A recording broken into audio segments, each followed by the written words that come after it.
soal esai tes dan pembahasannya. Sertifikasi calon ahli K3 umum.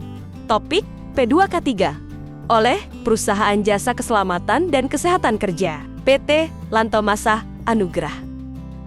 Soal esai. Jawablah pertanyaan di bawah ini dengan singkat dan tepat, serta mencantumkan referensi berupa peraturan, perundang-undangan, dan/atau standar teknis terkait. Sifat open book. Soal nomor ke-1.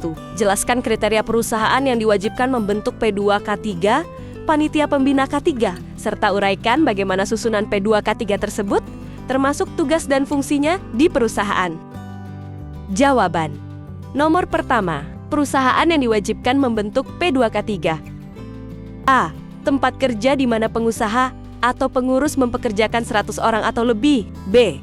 Tempat kerja di mana pengusaha atau pengurus mempekerjakan kurang dari 100 orang, tetapi menggunakan bahan, proses, atau instalasi yang memiliki risiko besar terhadap peledakan, kebakaran, keracunan, atau penyinaran radioaktif.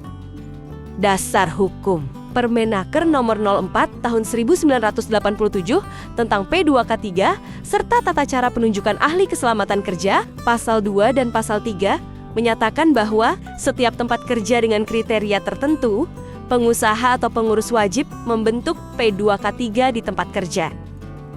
Kedua, susunan P2K3. A.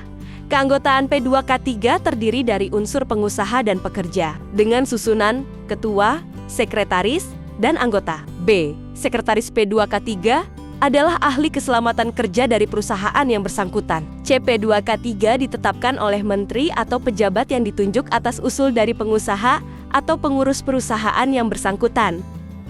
Ketiga, tugas dan fungsi P2K3. Tugas P2K3. P2K3 mempunyai tugas memberikan saran dan pertimbangan, baik diminta maupun tidak, kepada pengusaha atau pengurus mengenai masalah keselamatan dan kesehatan kerja. Fungsi P2K3. A. Menghimpun dan mengolah data tentang keselamatan dan kesehatan kerja di tempat kerja.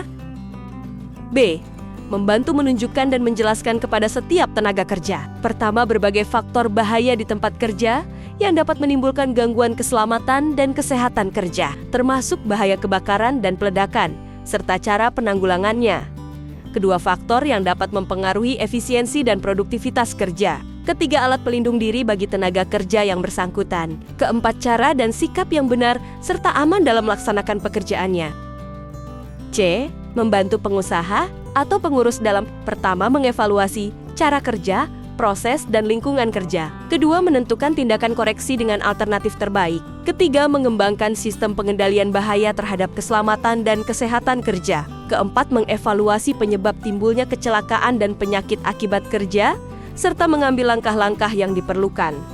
Kelima, mengembangkan penyuluhan dan penelitian di bidang keselamatan kerja, hygiene perusahaan, kesehatan kerja, dan ergonomi. Keenam, melaksanakan pemantauan terhadap gizi kerja, serta menyelenggarakan makanan di perusahaan.